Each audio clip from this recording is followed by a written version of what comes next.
Hey guys, tonight we're slipping into the hushed, dusty lanes of a 17th century Quaker village, where the air smells of fresh hay and wood smoke, and every stitch of clothing tells a story.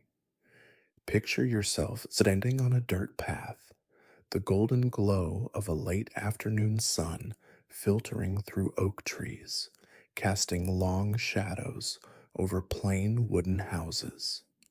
You hear the soft creak of a water wheel, the distant bleat of sheep, and the faint rustle of linen dresses brushing past. These are the Quakers, folks who took keeping it simple to a whole new level. Think minimalism before it was cool. But here's the kicker: you probably wouldn't survive a day in their world, where even a shiny button on your coat could spark a full blown moral debate. So, before you get comfortable, take a moment to like the video and subscribe, but only if you genuinely enjoy what I do here. Drop a comment with your city and local time. I'd love to know where you're drifting off from. Now, dim the lights, maybe turn on a fan for that soft background hum, and let's ease into tonight's journey together.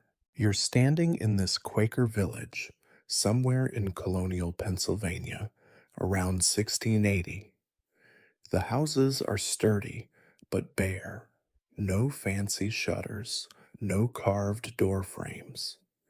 Everything screams plainness, the Quaker obsession with stripping away vanity and worldly excess.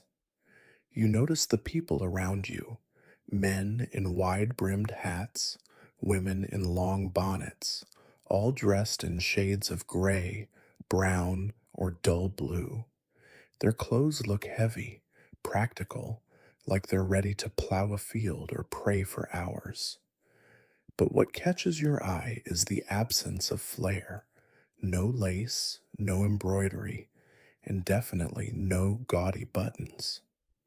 Buttons, you think? Yeah, those little round things you barely notice on your jacket. Here, they're a big deal, like wearing a neon sign that says, "I'm vain," if you pick the wrong kind. Let's set the scene wider. The Quakers, or the Religious Society of Friends, were a Christian group founded in England by George Fox in the 1650s. They believed in direct connection to God, no priests needed, and a life free of pride or greed. By the 1680s, they're fleeing persecution in England, landing in colonies like Pennsylvania thanks to William Penn's land grants.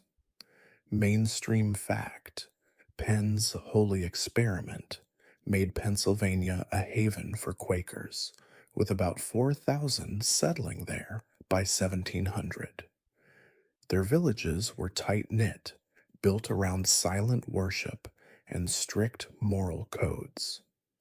But here's a quirky tidbit: some Quakers thought buttons, especially metal or cloth covered ones, were a gateway to vanity, like a tiny rebellion against God's will. Historians still argue whether this was a universal rule or just a loud minority's obsession, since surviving Quaker writings mention buttons in passing, but rarely as a coarse or sin. You walk toward a barn where a group of Quakers is unloading sacks of grain. Their coats are fastened with simple wooden toggles or plain horn buttons, nothing shiny. You can't help but smirk. Imagine getting side-eyed at church because your button was too polished. The air feels calm, though, almost sleepy, with crickets starting to chirp as dusk settles. You notice a woman adjusting her bonnet, her fingers brushing a single button on her shawl. It's small, practical, but you wonder, did she agonize over that choice? The Quaker life was about inner peace, But the button drama, as we'll see, added a layer of quiet chaos. You're starting to feel the rhythm of this place, slow, deliberate, like a heartbeat you can't rush. As you wander, you pass a blacksmith's forge, the faint clang of hammer on iron breaking the silence. You imagine him forging tools, not buttons, because anything decorative might raise eyebrows. Joke number one: if a Quaker wore a silver button, they'd probably be exiled to the Fancy Pants colony.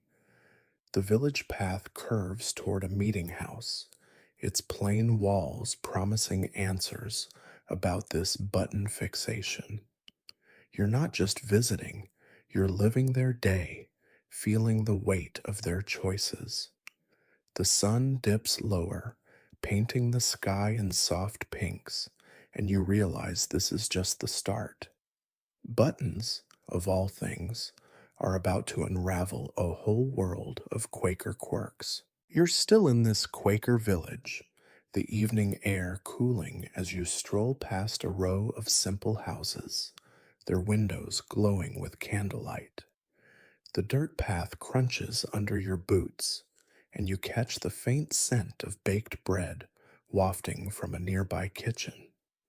You're starting to get why these Quakers were so intense about plainness, but now it's time to zero in on the star of tonight's show: buttons. Those tiny fasteners you barely think about, they were sparking debates here, and you're about to find out why. Picture yourself pausing by a wooden fence, leaning in to eavesdrop on two Quakers murmuring about a neighbor's coat. The word buttons keeps popping up, and not in a good way. Let's dive into the button drama. In the 1680s, buttons weren't just practical, they were fashion statements in the wider colonial world. Wealthy Puritans or Anglicans might sport silver or cloth covered buttons, each one screaming status. Quakers, though, saw this as a slippery slope to pride. Mainstream fact: Quaker writings, like George Fox's 1656 epistles, urged followers to avoid superfluity in dress, meaning anything decorative was suspect. Buttons, especially fancy ones, got caught in this net. You notice a man walking by, his coat fastened with plain wooden buttons, each one carved to be as dull as possible. It's like they're trying to make fastening a coat feel like a chore. But here's the quirky tidbit: some Quakers believed buttons could carry spiritual weight. A shiny metal button might tempt you to admire your reflection, pulling you away from God. Sounds wild, right? You can almost hear a Quaker elder saying, "That button's too round, straight to vanity jail." Historians still argue whether this was a widespread belief or just a few hardliners preaching button paranoia. Some diaries from the period mention buttons as a minor issue, while others ignore them entirely, suggesting it might have been a regional quirk in places like Pennsylvania. You keep walking, passing a woman pinning laundry to a line. Her dress has no buttons at all, just ties and hooks. You wonder how long it takes her to get dressed in the morning. Joke number one: if a Quaker's dress had buttons, they'd probably pray for forgiveness before breakfast. The debate wasn't just about aesthetics, it was about intent. A button wasn't just a button, it was a choice. Did you pick it to show off? To blend in? You can feel the tension in the air, like everyone's silently judging each other's fasteners. Now imagine you're invited into a small Quaker home. The furniture is plain. Think tables that look like they hate fun. The host, a wiry man named Josiah, offers you a cup of cider. You notice his vest, three horn buttons, each one so unremarkable it's almost aggressive. You ask him about it, and he sighs. Buttons, he says, they're a test. Too fine, and you're proud. Too few, and you're slovenly. You nod, but inside you're chuckling. Imagine stressing this much over a button. The conversation shifts to the wider Quaker world, where meetings often included debates over dress codes. Some communities even had overseers who'd check your outfit for compliance. You picture a stern woman with a ruler, measuring button sizes like a fashion cop. As you leave Josiah's house, the stars are out, twinkling above the quiet village. You pass a barn where a group of young Quakers is whispering, and you catch a glimpse of something shiny on one of their coats. A forbidden button? You smirk. Rebellion starts small, doesn't it? The button debate, you're realizing, isn't just about buttons. It's about control, community, and the constant tug between spirit and world. You're starting to feel the weight of their choices, like a heavy wool coat you can't take off. You're back in the Quaker village, the morning sun just peeking over the horizon, painting the wooden houses in soft gold. The air smells of damp earth and fresh cut hay, and you hear a rooster crow somewhere nearby. Today, you're not just observing, you're about to try on the Quaker wardrobe yourself. You're standing outside a modest home where a woman named Hannah hands you a bundle of clothes, a heavy linen dress for women or a wool coat for men, both in muted gray. As you slip into the outfit, you feel the weight of it, like wearing a blanket stitched with purpose. The fabric scratches a bit, and you notice something right away. The fasteners are plain, and buttons, if they're there at all, are as exciting as a pebble. Let's get into what plain dress really means. For Quakers in the 1680s, clothing was a walking sermon, mainstream fact. Their dress code, rooted in George Fox's teachings, banned anything that screamed wealth or vanity. No lace, no bright colors, no extra frills. You're wearing a dress or coat that's cut simply, with straight lines and no decorative stitching. The buttons, when present, are wood or horn, maybe three or four on a coat, each one carved to be functional, not flashy. You run your fingers over one, feeling its rough texture, and wonder how anyone could care this much about something so small. Here's the quirky tidbit.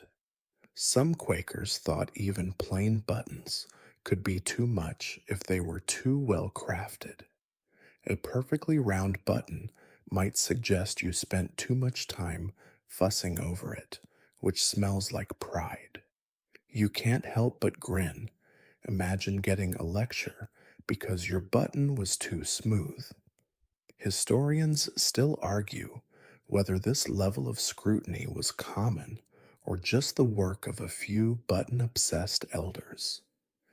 Some records show Quakers buying buttons in bulk, suggesting they weren't always so paranoid, but others describe debates over whether buttons were necessary at all. You adjust the coat or dress, noticing how it hangs loose, designed for work, not flattery. You're starting to feel like a Quaker yourself, trudging toward a field where others are already hoeing rows of corn. The clothes move with you, practical but stiff, and you realize dressing this way is a constant reminder of their values.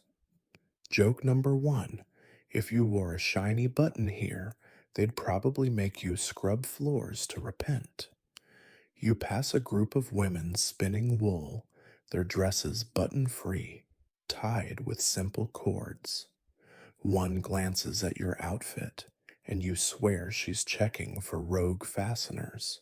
Now, imagine you're invited to try fastening the coat yourself. Hannah hands you a needle and thread, showing you how to sew on a horn button.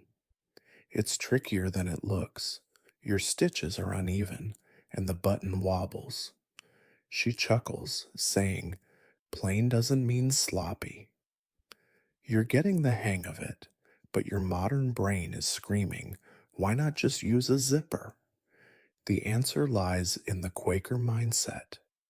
Every choice, even a button, reflects your soul. You recall that conversation with Josiah from the village. Remember his cider, where he called buttons a test. It's sinking in now. Plain dress isn't just clothes, it's a lifestyle. As you walk back toward the village center, the sun climbs higher, warming your heavy outfit. You pass a man repairing a fence, his coat fastened with wooden toggles instead of buttons. You wonder if he's dodging the debate entirely. Joke number two, maybe he's the village rebel living that toggle life. The meeting house looms ahead, where you'll soon see how plain dress plays out in worship. For now, you're just trying not to trip over your hem, feeling the quiet weight of Quaker simplicity in every step. You're still trudging through the Quaker village, the midday sun warming the gray wool of your borrowed coat, which feels like it's judging you for every slouch. The scent of pine and fresh bread lingers, and you hear the rhythmic clop of a horse pulling a cart down the dirt path. You're headed toward the village square, where a small crowd of Quakers is gathered, their voices low but heated. As you get closer, you catch snippets of their conversation, something about buttons again. You lean against a wooden post, trying to blend in, and listen as they debate what these tiny fasteners really mean. It's not just about clothes anymore, it's about what buttons say to the world and to God. Let's unpack this button symbolism. For Quakers in the 1680s, every detail of dress was a spiritual billboard. Mainstream fact, their founder, George Fox, wrote in 1671 that vain fashions, like decorative clothing, pulled believers away from humility, and buttons often got lumped into this category. You notice the man leading the debate, an elder named Thomas, pointing at a younger Quaker's coat, which has 4 cloth-covered buttons. Thomas argues they're too fine, suggesting pride, while the younger man insists they're just practical. You can feel the tension, like a theological tug of war over a half-inch circle. Here's the quirky tidbit. Some Quakers believed buttons could be deceptive. A plain-looking button might hide a fancy core, like silk thread inside, tricking others into thinking you're humble. You stifle a laugh. Imagine accusing someone of button fraud. Historians still argue whether this was a serious concern or just a metaphor for inner hypocrisy. Some Quaker journals mention false buttons as a minor sin, but others focus more on broader issues like wealth, suggesting the button obsession might have been a loud minority's fixation. You shift your weight, feeling the plain horn buttons on your own coat. Remember trying it on with Hannah. They're rough, unpolished, but you're starting to wonder if even these are too much for Thomas. You glance at the crowd. Most are dressed in button-free vests or tied shawls, but a few sport wooden or linen buttons, each one a quiet statement. Joke number one, If you wore a gold button here, they'd probably pray over you like you're possessed. The debate grows louder, and you catch a woman muttering that buttons are a worldly snare.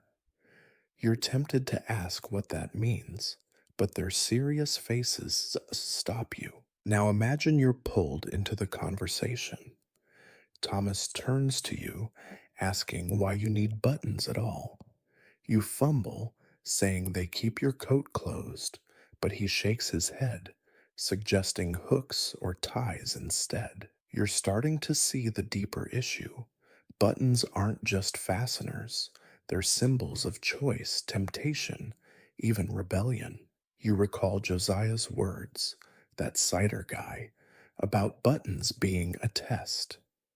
This debate feels like a test, too, with everyone watching each other's words and wardrobes. You notice a young girl in the crowd, her dress fastened with a single wooden button, looking nervous. Did she pick it herself, or is she caught in this adult drama?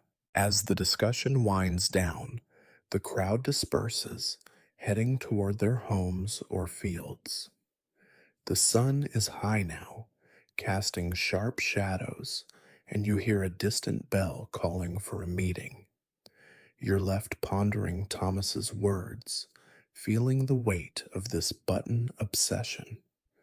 Joke number 2. Maybe they should just invent Velcro and call it a day. You start walking toward the meeting house, where you'll soon see how these debates play out in worship. For now, you're just trying to keep your coat closed without sparking a sermon. You're weaving through the Quaker village, the late afternoon sun casting long shadows across the dirt path, where wildflowers nod in the breeze. The air carries a faint whiff of lye soap and wool, and you hear the soft chatter of women gathered in a circle outside a low roofed house. You're drawn to them, your heavy gray dress or coat. Remember Hannah's handiwork, brushing against your legs as you approach. These women are in the middle of a sewing circle, their needles flashing in the light, stitching plain garments with a focus that feels almost sacred. You're about to join them, but you notice one thing right away. They're avoiding buttons like they're cursed. Let's step into this sewing circle. Quaker women in the 1680s were the backbone of household crafts, and sewing was their domain.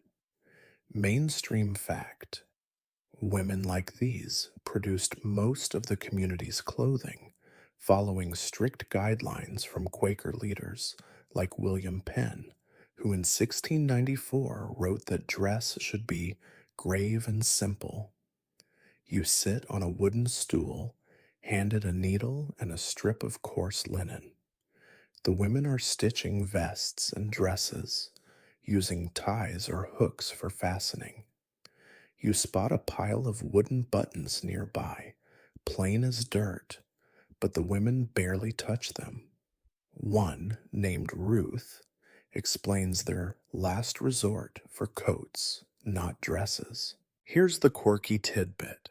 Some believed buttons on women's clothes could signal immodesty, especially if they drew attentions to the figure. You nearly drop your needle. Imagine a button being scandalous. Historians still argue whether this was a widespread fear or just a few elders overanalyzing silhouettes. Some records show women's clothing with minimal buttons, while others mention buttons freely on men's coats, suggesting a gendered double standard. You're stitching a hem, trying not to prick your finger, and you can't help but feel the weight of their scrutiny. Every stitch matters here, like it's a prayer. You glance at Ruth, her bonnet framing a face lined with quiet determination. She's showing you how to secure a tie instead of a button, her fingers deft. Joke number 1. If you suggested a sparkly button, they'd probably banish you to the embroidery underworld. The women share stories as they work, their voices low, about a neighbor who dared wear a cloth covered button and faced a lecture at the meeting house. You recall that button debate in the square, Thomas's sermon vibe, and it's clear this sewing circle is where those rules hit home. You're starting to see buttons as tiny battlegrounds, practical yet perilous. Now imagine you're tasked with sewing a child's vest. The fabric is stiff, and you're told to use a single horn button, nothing more. You fumble, your modern hands unused to this precision, and Ruth chuckles softly. Slow down, she says. Haste breeds vanity. You're getting the hang of it, but your mind wanders to the bigger picture. These women aren't just sewing clothes, they're weaving the community's identity. You notice a younger woman, Sarah, sneaking a glance at a forbidden pile of cloth scraps, bright blue, definitely not Quaker approved. Is she dreaming of a less plain life? You smirk, remembering that shiny button you saw on a kid's coat, that whisper of rebellion. As the sun dips lower, the sewing circle starts to pack up, the women folding their work with care. You hear a distant cowbell signaling evening chores. Your vest is half done, but you feel a strange calm, like you're part of their rhythm. Joke number two. Maybe buttons are the real reason Quakers invented silent worship, to avoid arguing over them. You're headed toward the men's side of the village next, where buttons play a different role. For now, you tuck your needle away, feeling the quiet pride of a plain stitch well sewn. You're moving through the Quaker village as dusk settles, the sky a soft purple, with crickets starting their evening hum. The air smells of wood smoke and fresh turned earth, and you hear the faint clink of tools from a nearby barn. You're now trailing a group of Quaker men, their wide brimmed hats bobbing as they head toward a workshop. Your coat, remember that heavy thing Hannah gave you, feels a bit snug, its plain horn buttons catching the last light. These men's outfits are what you're here to study, and you notice their coats and vests, simple but oddly buttoned, like they're trying to solve a puzzle no one else sees. Let's dive into men's fashion in this 1680s Quaker world. Mainstream fact: Quaker men followed the same plainness code as women, based on teachings like George Fox's 1656 call for sober apparel. Their coats were wool or linen, cut straight, in drab colors like gray or brown. You're close enough to see the details. Most coats have 3 or 4 buttons, usually wood or horn, placed unevenly, like an afterthought. One man, Samuel, adjusts his vest, and you spot a single cloth covered button, plain, but bolder than the women's tie, only dresses you saw at the sewing circle. Here's the quirky tidbit. Some Quakers thought men's buttons needed extra scrutiny because they were public facing. A man's coat was seen by merchants or neighbors, so a flashy button could tarnish the whole community's reputation. You smirk. Imagine a button ruining your street cred. Historians still argue whether this was a real concern or just elders projecting. Some records show men's clothing with more buttons than women's, suggesting flexibility, while others mention overseers checking coats for excess. You're starting to wonder if Samuel's cloth button is pushing the limit. You follow the men into the workshop where they're repairing a cart. Their sleeves are rolled up, but their coats hang nearby, buttons glinting dully. You notice how the buttons are sewn on loosely, like they're meant to be replaced or removed. Joke number one: if a Quaker's button falls off, do they pray or just shrug? You recall the sewing circle, Ruth's needle skills, and realize men's fashion feels less rigid, but still watched. One man, younger, has a wooden toggle instead of buttons, and you catch an older man frowning at it. Is it too modern? You're sensing the same button tension you heard in the village square debate. Now imagine you're asked to try on a man's coat. Samuel hands you one, heavy with the scent of wool and sweat. You fumble with the buttons, three mismatched horn ones, and it's clear they're more about function than style. He laughs softly, saying, "Buttons don't make the man, but they sure test him." You're getting it. Men's button were a balancing act, practical for work, but plain enough to avoid gossip. You glance at the group, noticing how their coats vary slightly, some with ties, some with buttons, all avoiding anything shiny. You remember that shiny button on a kid's coat, that rebellious glint, and wonder if these men ever feel tempted to bend the rules. As you leave the workshop, the stars are out, and the village feels quieter. You hear a dog bark in the distance, breaking the calm. Your borrowed coat feels like a costume now, its buttons a constant reminder of Quaker discipline. Joke number two: maybe they should have invented buttonless coats and saved everyone the drama.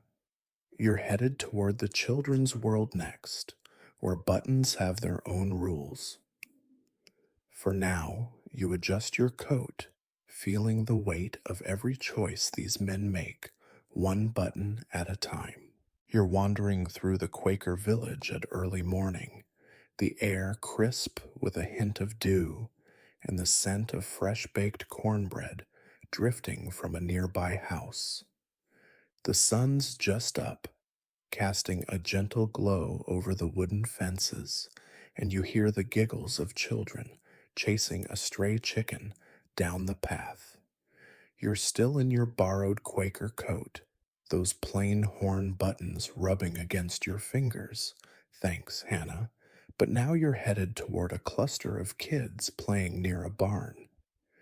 Their clothes are miniature versions of the adults, all gray and brown, and you're here to see how buttons fit into their world. Spoiler: even the little ones aren't free from the button drama. Let's explore children's clothing in this 1680s Quaker village. Mainstream fact: Quaker kids dressed like tiny adults, following the same plainness rules outlined in William Penn's 1682 writings, which called for modest and useful attire. You kneel beside a girl named Abigail, maybe 7, wearing a linen dress with a single wooden button at the collar. Boys nearby, in breeches and vests, have one or two buttons on their coats, always wood or horn, never shiny. You notice their clothes are patched and slightly big, hand-me-downs, built to last. Abigail tugs at her button, and you wonder if she even knows why it's so plain. Here's the quirky tidbit. Some Quakers believed children's buttons needed to be teachable. A fancy button might plant seeds of vanity early, so parents used plain ones to drill humility into kids. You can't help but chuckle. Imagine a toddler getting a lecture over a button. Historians still argue whether this was a formal rule or just parental paranoia. Some records show kids' clothes with buttons for practicality, while others suggest overseers scolded parents for over-buttoning their kids. You're starting to see these buttons as tiny moral compasses guiding even the youngest Quakers. You watch Abigail and her friends play a game, hopping between stones, their clothes flapping. Their buttons are sparse but functional, holding up against roughhousing. Joke number one: if a kid's button pops off, do they confess it like a sin? You recall the men's workshop, Samuel's mismatched buttons, and the sewing circle, Ruth's tie obsession, and it's clear kids are caught in the same web. A boy, Jacob, trips and tears his vest, revealing a hidden cloth button underneath. An older girl gasps, and you catch a whiff of scandal. Is that button too fancy? You remember that shiny button on a kid's coat from earlier.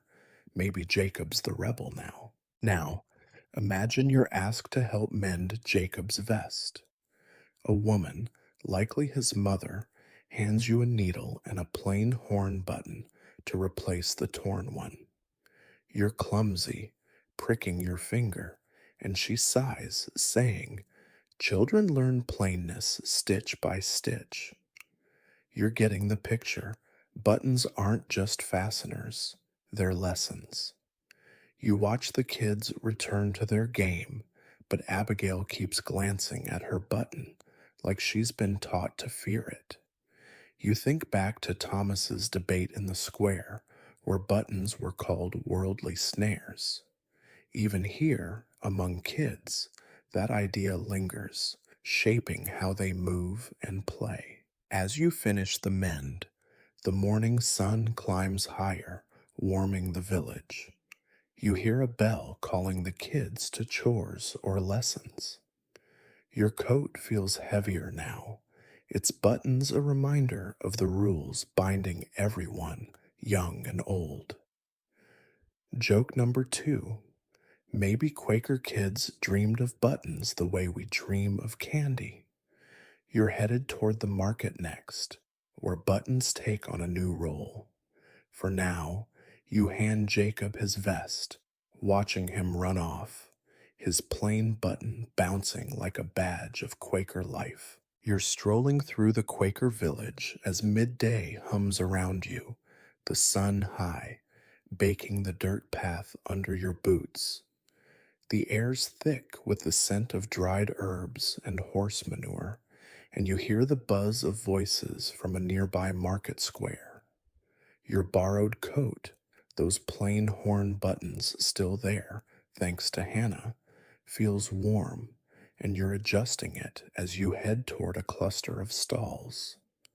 This is the village market, where Quakers trade goods, but you're here to browse for one thing: buttons. Or rather, to see how these folks handle the forbidden allure of anything remotely fancy in their button-obsessed world. Let's dive into this market scene. Mainstream fact: Quaker markets in the 1680s, especially in Pennsylvania, were practical affairs, governed by rules from leaders like William Penn, who in 1683 urged honest weights and measures in trade. You wander past stalls piled with wool, apples, and iron tools, all plain but sturdy.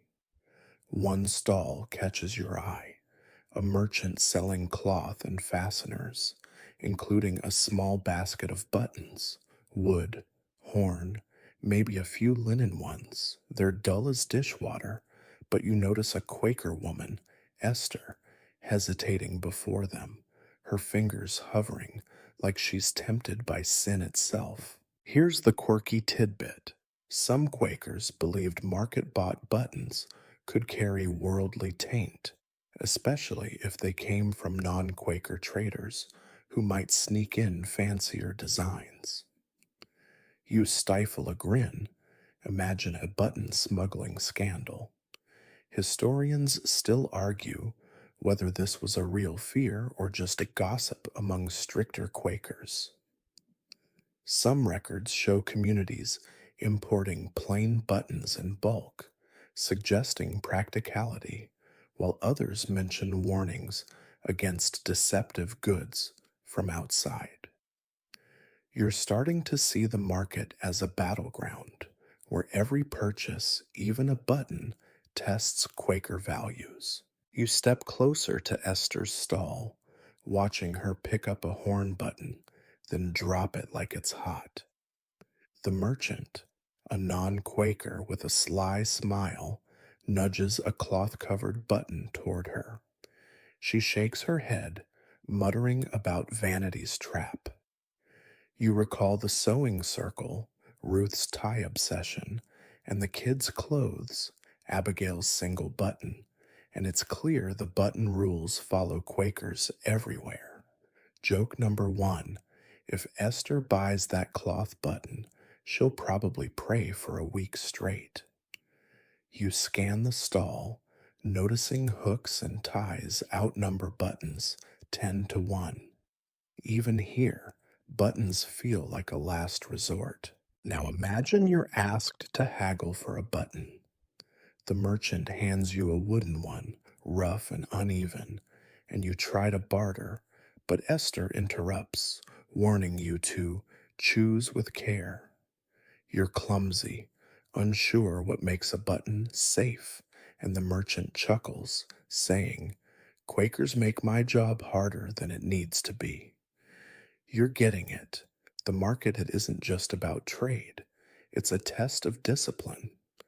You spot a young man nearby, eyeing a shiny metal button hidden under a cloth.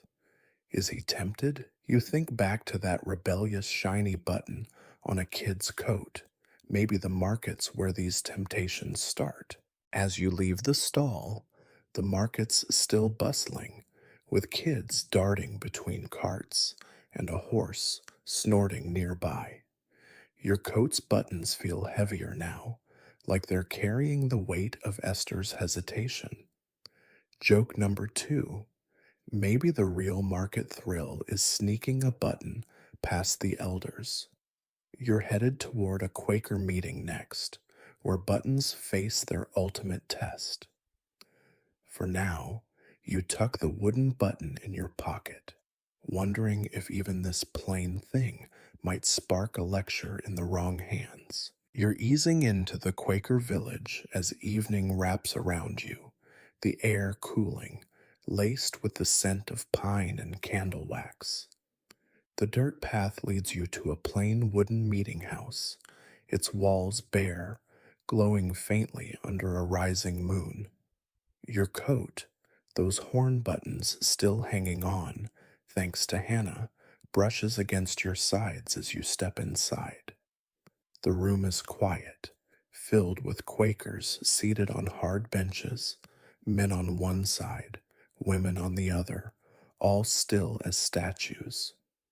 You're here to attend a silent worship, but your eyes are drawn to their clothes, especially the buttons, wondering how they hold up under the weight of this sacred space. Let's settle into this Quaker meeting. Mainstream fact: Quaker worship in the 1680s centered on silent gatherings where believers waited for divine inspiration, as outlined by George Fox in his 1660s writings on inward light. You find a bench, feeling the wood creak under you, and notice the sea of plain attire, gray dresses, brown vests, all fastened with minimal buttons or ties.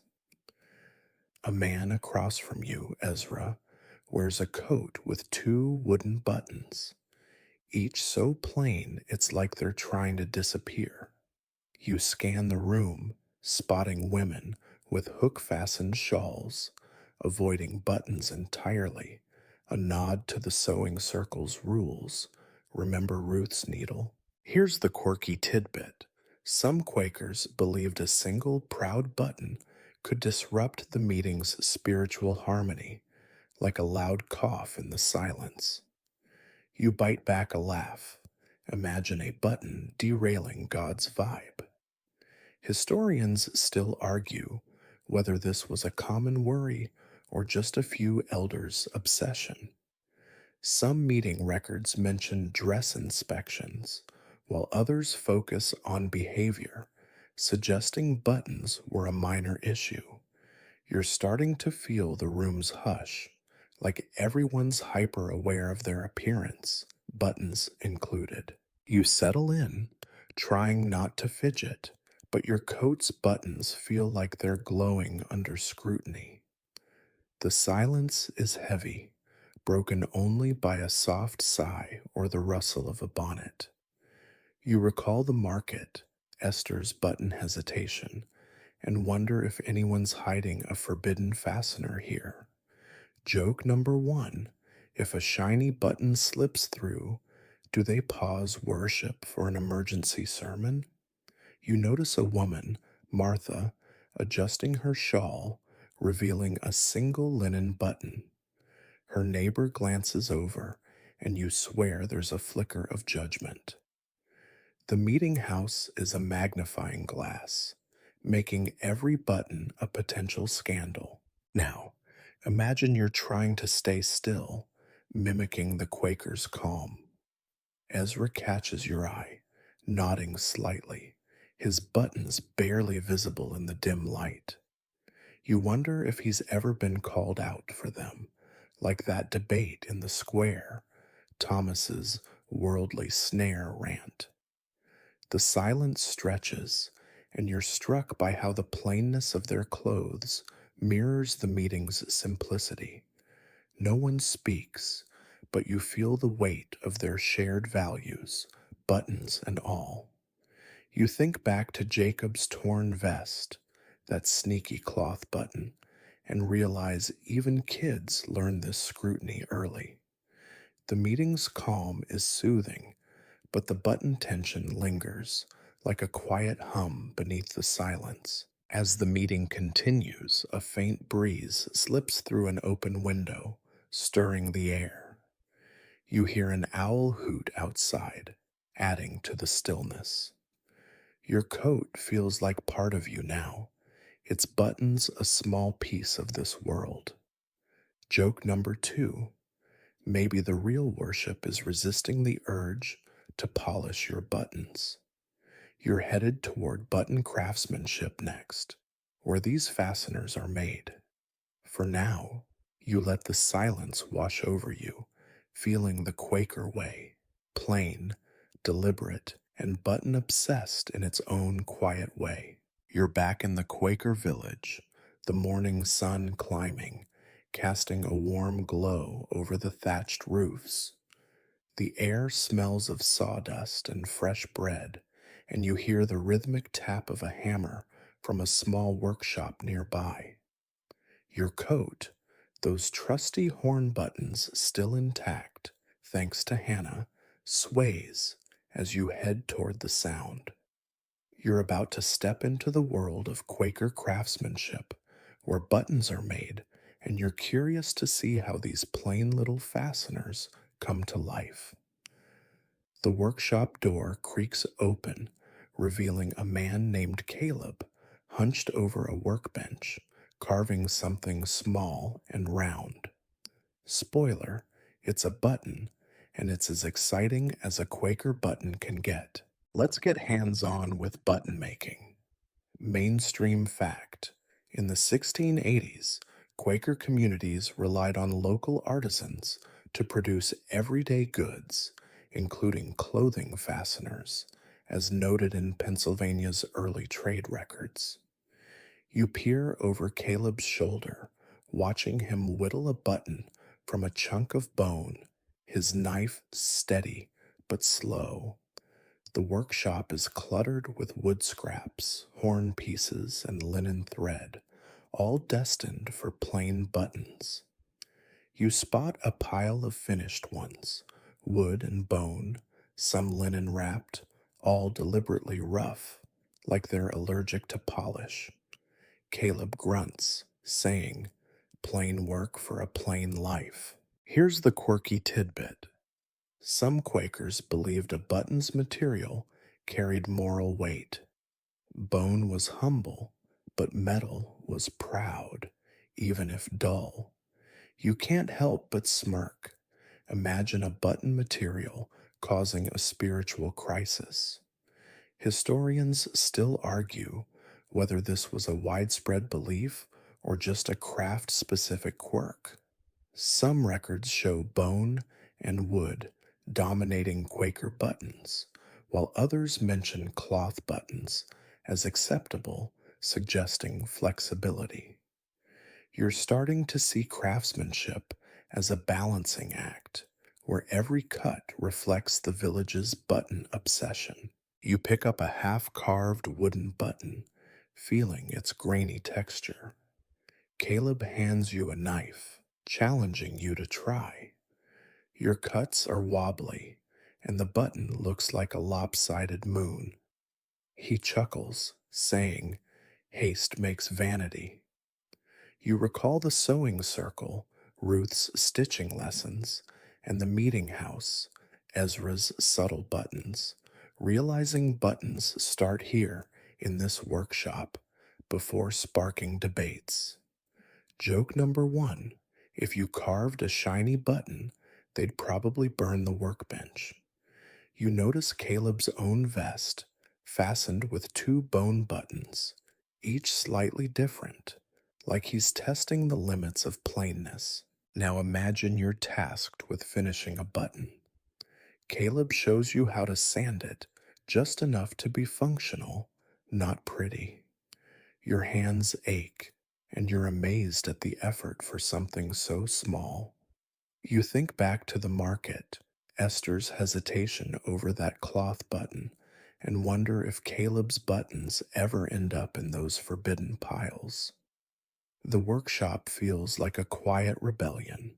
Craftsmen like Caleb have power to shape the village's look, but they're bound by the same rules. You spot a kid peeking in, maybe Jacob. Remember his torn vest? Eyeing a bone button with curiosity. Is he dreaming of something fancier? As you set down the knife, the sun's higher, streaming through the workshop's open window. You hear a cart rattle by outside, breaking the focus. Your coat's buttons feel like old friends now, each one a product of this meticulous craft. Joke number two: maybe Caleb's secret dream is a button so plain it's invisible. You're headed toward button bands next, where the rules get stricter. For now, you pocket your lopsided button, a souvenir of a world where even carving is a test of humility. You're weaving through the Quaker village, the late morning sun warming the dirt path, where clover patches hum with bees. The air carries a whiff of damp wool and apple cider, and you hear hushed voices from a cluster of houses nearby. Your coat, those horn buttons still clinging on, thanks to Hannah, feels like a second skin now, but you're picking up on a new vibe, whispers of defiance. You're headed toward a small courtyard where a few Quakers are gathered, their faces tense, murmuring about button bands. You lean against a fence post, ear tuned to their words, ready to uncover why some are questioning the strict rules around these tiny fasteners. Let's dig into the button bands. Mainstream fact: by the 1680s, Quaker communities, especially in Pennsylvania, enforced dress codes through advices from yearly meetings, like the 1682 Baltimore Yearly Meeting, which urged plainness in all things, including fasteners. You catch a woman, Lydia, arguing that buttons, even plain ones, are being unfairly targeted. She points to her shawl, fastened with a single wooden button, and asks why it's a problem. Another Quaker, an elder named Isaac, insists buttons invite vanity, citing elders' warnings. You sense the friction, like a thread about to snap. Here's the quirky tidbit. Some Quakers rumored that button bans stemmed from a single elder's dream, where a shiny button led to spiritual ruin. You bite back a chuckle. Imagine a dream dictating fashion policy. Historians still argue whether bans were formal or just social pressure. Some records show overseers reprimanding button wearers, while others suggest bans were looser, varying by village. You're starting to see these bans as less about buttons and more about control, a way to keep everyone in line. You edge closer, catching Lydia's eye. Her button looks harmless, but Isaac's glare says otherwise. You recall the workshop, Caleb's bone buttons, and the market, Esther's hesitation, and it's clear bans are stirring trouble. Joke number one: if Lydia keeps that button, she might start the Great Quaker Button Revolt. You notice a younger man, Daniel, nodding with Lydia, his coat sporting three horn buttons, bold for this crowd. The whispers grow sharper, and you wonder if this courtyard is where rebellion brews. You think back to that shiny button on a kid's coat. Maybe defiance is spreading. Now imagine you're pulled into the debate.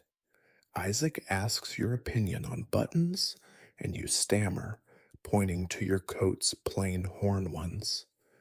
Lydia smirks, saying, "Even those might offend someone." You're getting it. Bans aren't just rules, they're a test of loyalty. You recall the meeting house, Ezra's subtle buttons, and realize even worship isn't free from this scrutiny. Daniel chimes in, arguing buttons are practical, not sinful, and you sense a shift. Some Quakers are tired of the obsession. You spot a girl nearby, maybe Abigail, remember her single button, listening wide eyed. Is she learning to question the rules too? As the group disperses, the sun climbs higher and a breeze rustles the trees. You hear a distant hammer, maybe Caleb's workshop, crafting more buttons to fuel this debate. Your coat feels heavier, its buttons a quiet act of compliance or defiance, depending on who's watching. Joke number two: maybe they should ban buttons and just glue their clothes shut. You're headed toward a traveling Quaker, next, where buttons face new challenges. For now, you linger by the fence, Lydia's words echoing, wondering if the button bands are starting to crack. You're out on a dusty road just beyond the Quaker village, the midday sun beating down, turning your borrowed coat, those horn buttons still holding fast, thanks to Hannah, into a woolen oven. The air smells of dry grass and leather, and you hear the creak of a cart's wheels as you follow a Quaker merchant named Nathaniel, his wide-brimmed hat bobbing ahead. He's a traveling trader moving between villages, and you're here to see how his button choices navigate the strict plainness rules away from home. The road stretches toward a distant market, and you're curious if Nathaniel's coat, with its three wooden buttons, will pass muster or raise eyebrows. Let's tag along with this traveling Quaker. Mainstream fact. In the 1680s, Quaker merchants like Nathaniel were vital to colonial economies, trading goods like wool and grain, as noted in Pennsylvania's early market logs. You walk beside his cart, piled with barrels and cloth, noticing his coat's buttons are plain but slightly polished, risky for a Quaker. He catches you staring and shrugs, saying, "Travel demands practicality." You spot a small pouch on his belt, likely holding spare buttons, and wonder if he swaps them depending on the village. His choices feel like a tightrope walk between faith and function. Here's the quirky tidbit. Some Quakers believed traveling merchants tempted fate with worldly buttons, as outsiders might offer fancier ones in trade. You stifle a grin. Imagine Nathaniel bartering for a shiny button and regretting it for weeks. Historians still argue whether merchants followed strict button rules or bent them for convenience. Some records show traders using cloth buttons to blend with non Quakers, while others mention reprimands for gaudy fasteners. You're starting to see Nathaniel as a button diplomat, balancing village expectations with the road's demands. You keep pace, the cart rattling over ruts, and notice Nathaniel's vest under his coat, fastened with a single horn button. It's plainer than his coats, like he's hedging his bets. You recall the courtyard debate, Lydia's defiance, and wonder if Nathaniel's heard similar whispers. Joke number one: if his buttons are too fancy, he might get exiled to a Puritan market. You ask about his trade, and he admits dealing with non Quakers means dodging offers of metal buttons. They think I'm odd, he says, chuckling. You picture him at the market you visited, Esther's hesitation, politely declining a merchant's shiny wares. Now imagine you're helping Nathaniel unload at a roadside stop. He hands you a sack of wool, and you spot a cloth covered button on his sleeve, slightly frayed. You point it out, and he sighs. It's lasted 3 towns. You're getting it. On the road, buttons are tools, not just symbols. You think back to Caleb's workshop, those bone buttons, and realize Nathaniel's buttons are likely his handiwork, chosen for durability. A passing farmer glances at Nathaniel's coat, and you catch a flicker of judgment. Is it the polish? You remember Jacob's torn vest, that sneaky cloth button, and wonder if Nathaniel's pushing the same boundaries. As you resume walking, the sun dips slightly, casting long shadows. A hawk circles overhead, and the road feels lonelier now. Your coat's buttons feel like anchors, tying you to the village's rules, while Nathaniel's seem to bend with the wind. Joke number two: maybe his real trade secret is a button that's plain but secretly sassy. You're headed toward colonial laws next, where buttons face official scrutiny. For now, you trudge beside Nathaniel, his cart creaking, wondering how many villages will judge those 3 wooden buttons before he's home. You're back in the heart of the Quaker village, the early afternoon sun slanting through a haze of dust, warming your borrowed coat, those horn buttons still secure thanks to Hannah. The air smells of straw and fresh ink, and you hear the scratch of a quill from a small meeting house nearby. You're headed there now, clutching a bundle of parchment you've been asked to deliver, your boots crunching on the path. Inside, a group of Quakers is discussing colonial laws, and you're here to uncover how these rules enforce plainness, especially when it comes to buttons.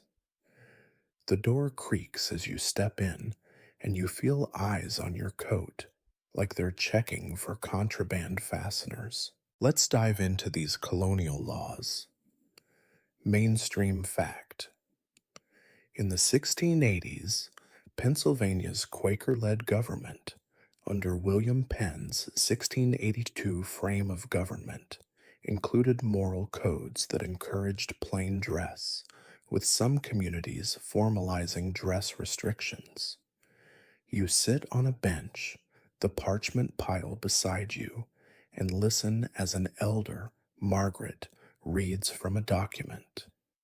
It urges simplicity in apparel, naming buttons as potential vanity traps if they're too fine.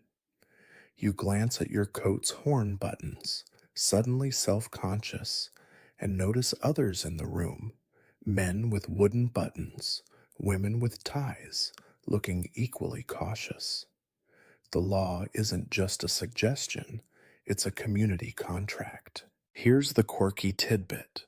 Some villages had button patrols, where overseers checked clothing during gatherings, rumored to measure button sizes with a string. You nearly laugh. Imagine a button cop with a ruler. Historians still argue whether these patrols were common or exaggerated by later critics. Some records mention fines for excessive dress, while others suggest enforcement was mostly verbal shaming. You're starting to see these laws as a net, catching even the smallest details, like Nathaniel's slightly polished buttons. Remember his cart? You shift on the bench, the wood hard against your back, and notice a younger Quaker, Ruth, frowning at the document. She whispers to you that the laws feel stricter than God's will. You recall the courtyard defiance, Lydia's bold button, and sense the same tension here. Joke number one: if you wore a shiny button, they'd probably write a law just for you. Margaret continues, citing a case where a man was fined for cloth covered buttons, deemed too worldly.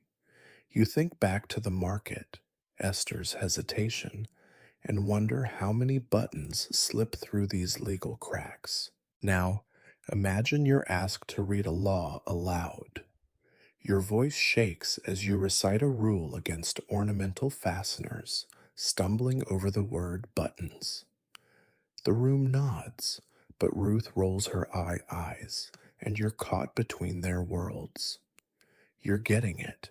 These laws aren't just about buttons, they're about unity, keeping everyone's focus on faith, not fashion. You spot a man, maybe Ezra from the meeting house, his two wooden buttons gleaming faintly.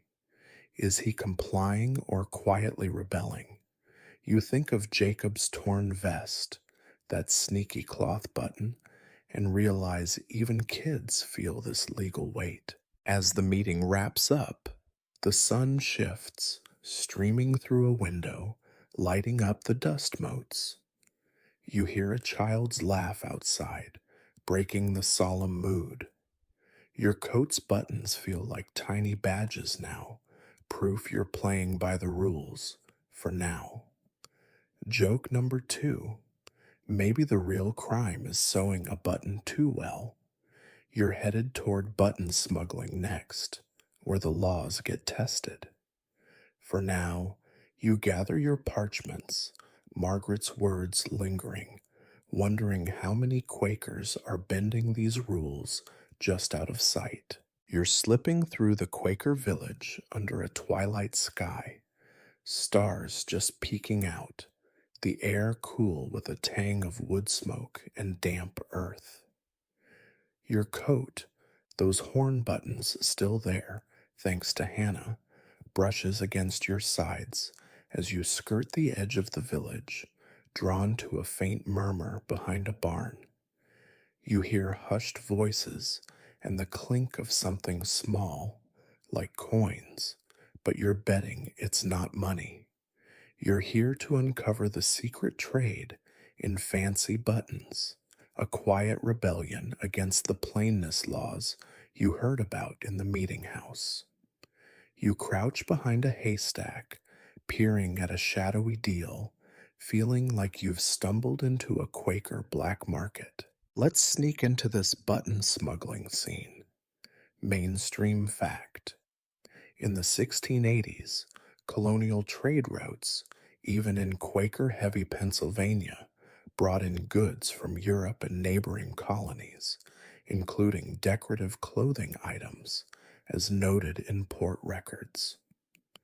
You spot a man, Amos, passing a small pouch to a woman, Deborah, who glances around nervously. She opens it, revealing cloth covered buttons, some with a faint sheen, definitely not village approved. Amos whispers they're from a Boston trader, smuggled past overseers. You realize these buttons are contraband, defying the laws Margaret read. Remember that parchment? Here's the quirky tidbit. Some Quakers believed smuggled buttons held a kind of allure like forbidden fruit, with rumors of cursed buttons bringing bad luck. You stifle a chuckle. Imagine a button with a hex. Historians still argue whether smuggling was widespread or just small scale defiance. Some records hint at traders hiding buttons in cloth bales, while others suggest most Quakers stuck to plain fasteners. You're starting to see this trade as a crack in the village's unity, where temptation meets opportunity. You inch closer, the hay prickling your hands, and catch Deborah slipping a button into her apron. Amos warns her to sew it inside, out of sight. You recall Nathaniel's polished buttons, that traveling merchant, and wonder if he's in on this. Joke number one: if they get caught, they'll probably blame the devil's tailor. You notice Deborah's shawl, plain but with a hidden bulge. Another button? You think back to the market, Esther's hesitation, and realize smuggled buttons might be what she was avoiding. The deal ends, and Amos vanishes into the dark, leaving you with Deborah's nervous glance. Now imagine you're roped into the scheme. Deborah spots you, freezing, then hands you a linen button, whispering, "Hide it." Your heart races as you tuck it in your coat, next to Hannah's horn ones. You're getting it. Smuggling isn't just about buttons, it's about pushing back against control. You think of Lydia's courtyard defiance, her bold button, and see the same spark here. A rustle nearby makes you jump. Maybe an overseer? You remember Jacob's torn vest, that sneaky cloth button, and wonder if kids are smuggling too. Deborah slips away, and you're left holding the button, a tiny act of rebellion. As the night deepens, a bat flits overhead, and the village feels quieter, almost secretive. Your coat's buttons seem boring now compared to the smuggled one in your pocket. Joke number two: maybe the real sin is not smuggling enough buttons. You're headed toward women's roles next, where buttons may take on new meaning. For now, you creep back to the path, the smuggled button heavy, wondering how many others are hiding their own forbidden fasteners tonight. You're back in the Quaker village, the early morning light soft and gray, mist curling over the dirt paths like a whispered secret. The air smells of wet grass and lye soap, and you hear the faint clatter of a loom from a nearby house. Your coat, those horn buttons still holding, thanks to Hannah, feels damp as you head toward a small cottage where a widow named Miriam lives. You're here to meet her, a woman defying the button norms with subtle flair, her story a quiet challenge to the village's plainness rules. The door's ajar, and you step inside, catching the scent of lavender and wool, ready to see how buttons shape her world. Let's explore Miriam's role.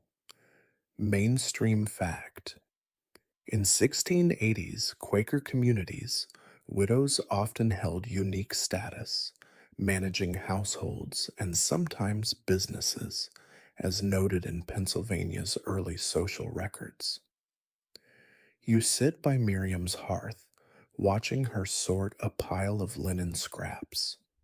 Her dress is plain, gray, but you spot a single cloth covered button at her collar, faintly blue, bold for a Quaker. She smiles, knowing it's a statement, and says, "Widows answer to God, not overseers." You realize she's carving out space in a world of strict laws. Remember Margaret's parchments? Using buttons to assert her independence. Here's the quirky tidbit. Some widows, like Miriam, were rumored to test button rules, sewing subtle designs to honor lost loved ones, like a hidden stitch for a husband's memory. You can't help but grin. Imagine a button as a love letter. Historians still argue whether this was common or just romanticized gossip. Some records show widows wearing slightly finer clothes, while others suggest they faced the same scrutiny as others. You're starting to see Miriam's button as a quiet rebellion, like Deborah's smuggled ones, that barn deal, but softer, personal. You lean closer, noticing Miriam's fingers, worn but nimble, sewing a new button onto a shawl. It's linen, but with a faint sheen, and you recall the sewing circle, Ruth's tie obsession. Miriam's not hiding her button, unlike Deborah, and you wonder if her widowhood gives her leeway. Joke number one: if Miriam's button sparks a scandal, she'll probably just outlive the gossip. You ask about her choice, and she shrugs, saying, "Plainness doesn't mean joyless." You think back to Lydia's courtyard defiance and see the same spirit here, but Miriam's rebellion feels steadier, rooted in experience. Now, imagine you're helping Miriam thread a needle. Your hands fumble, and she laughs, guiding you to sew a plain horn buttons for practice. You're getting it. For Miriam, buttons are tools of identity, not just fasteners. You recall Nathaniel's polished buttons, that merchant's cart, and realize Miriam's subtle flair is riskier. She's not on the road, she's here, under the village's gaze. You spot a child's coat on her table, maybe for a neighbor like Abigail. Remember her single button, and wonder if Miriam's teaching quiet defiance. The loom clatters, and you feel the weight of her choices, each stitch a small stand. As you finish the button, the morning brightens, sunlight slipping through the cottage window. A sparrow chirps outside, adding a gentle rhythm. Your coat's buttons feel plain compared to Miriam's, but they tie you to this world. Joke number two: maybe Miriam's secret is a button that's humble but winks at God. You're headed toward button materials next, where textures tell their own story. For now, you set the needle down, Miriam's blue button glinting, a reminder that even in plainness, some Quakers find room to shine. You're wandering through the Quaker village, the late morning sun filtering through a canopy of oaks, warming the dirt path under your boots. The air smells of pine resin and fresh linen, and you hear the soft thud of a mallet from a nearby shed. Your coat, those horn buttons still snug, thanks to Hannah, feels familiar now, but you're headed to a craftsman's stall to study the materials behind these buttons. You step inside, greeted by shelves of wood, horn, and linen scraps, each piece destined to become a fastener. You're here to handle these textures, to feel why Quakers care so much about what their buttons are made of. Let's get tactile with button materials. Mainstream fact: in the 1680s, Quaker artisans used local resources like wood, animal horn, and linen for buttons, as noted in colonial craft inventories. You run your fingers over a wooden button, its grain rough, then pick up a horn one, smooth but unpolished. The craftsman, Jonah, explains that materials matter. Wood is humble, horn is durable, linen is soft but tricky. You notice a pile of bone buttons, pale and uneven, and realize these are the village's go-to choices, designed to scream plain while lasting through years of wear. Here's the quirky tidbit. Some Quakers believed a button's material could speak to your soul. Wood grounded you, but cloth risked vanity if too fine. You stifle a chuckle. Imagine a button whispering prideful thoughts. Historians still argue whether this was a widespread belief or just a craftsman's poetic spin. Some records show horn and wood dominating, while others mention cloth buttons, causing debates, like Miriam's subtle blue one. Remember her cottage? You're starting to see materials as a language, each button a wooden in the Quaker story. You pick up a linen button, its texture soft but fraying, and compare it to your coat's horn ones. Jonah hands you a bone button, heavy and cool, and you feel the effort behind it. You recall Caleb's workshop, those bone carvings, and realize Jonah's work feeds the same button obsession. Joke number one. If you chose a silk button, they'd probably exercise your coat.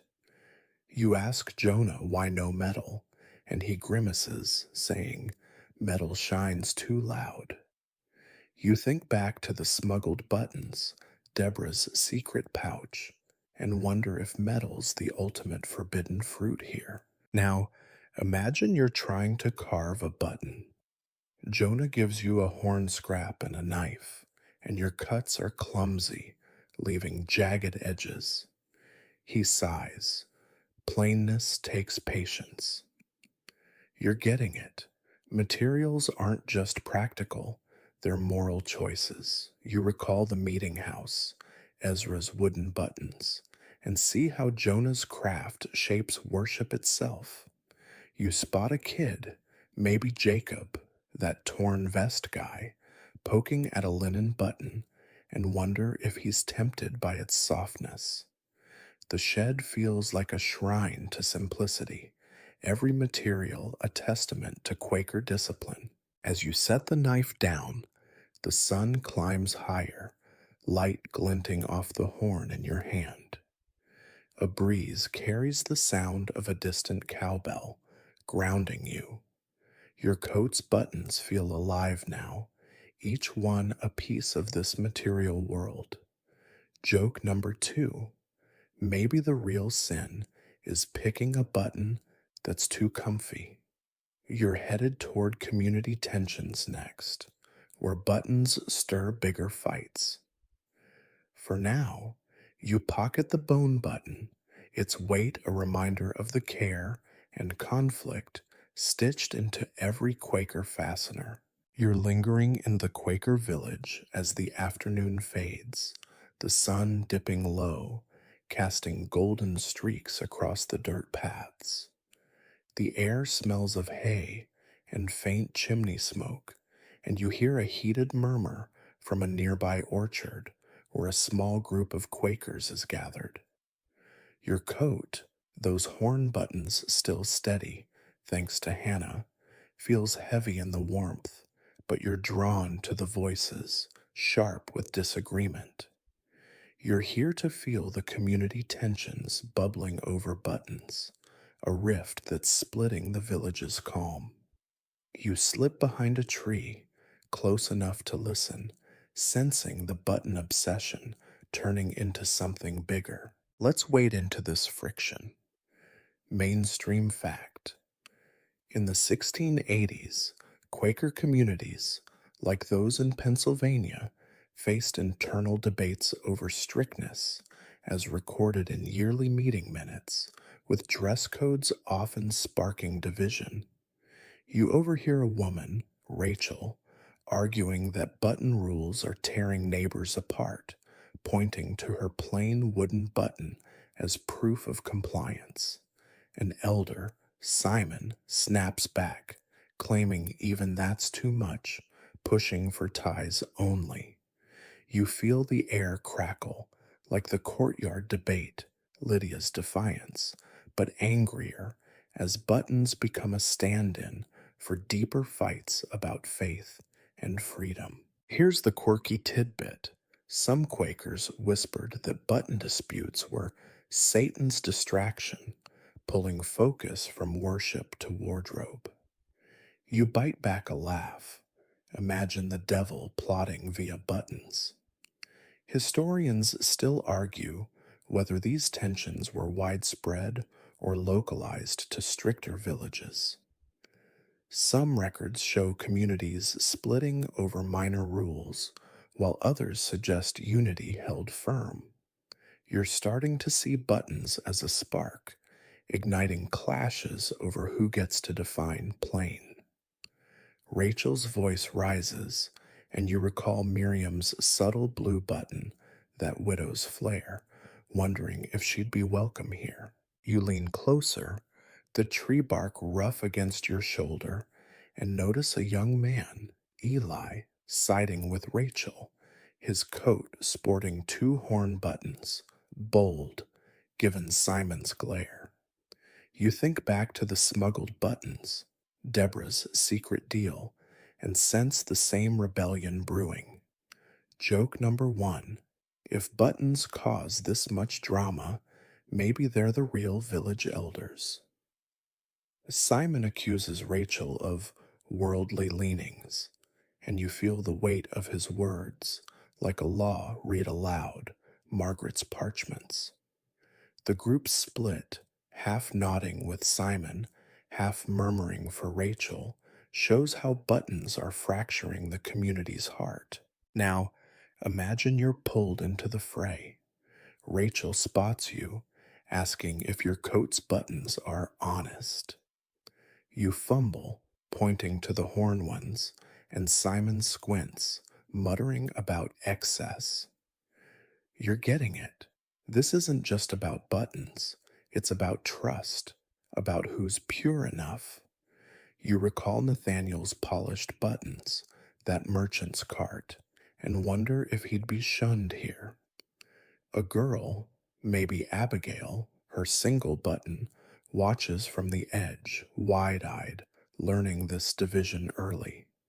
The argument quiets, but the tension lingers, like a storm waiting to break. As the group scatters, the sun sinks lower, painting the orchard in soft oranges. A crow caws nearby, sharp against the stillness. Your coat's buttons feel like a quiet protest now, caught in this village tug of war.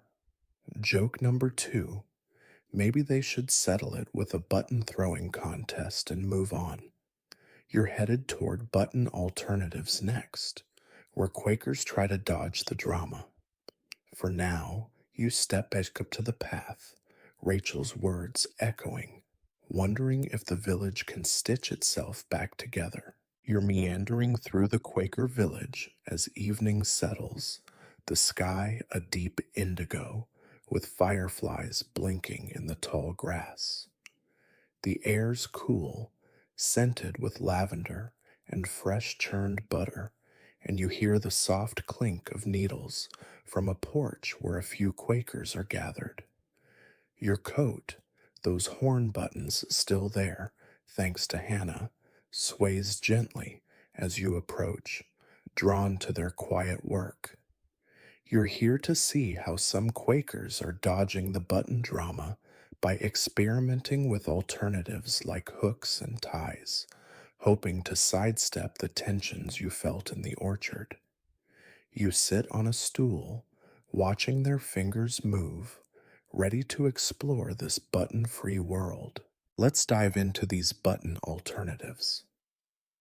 Mainstream fact.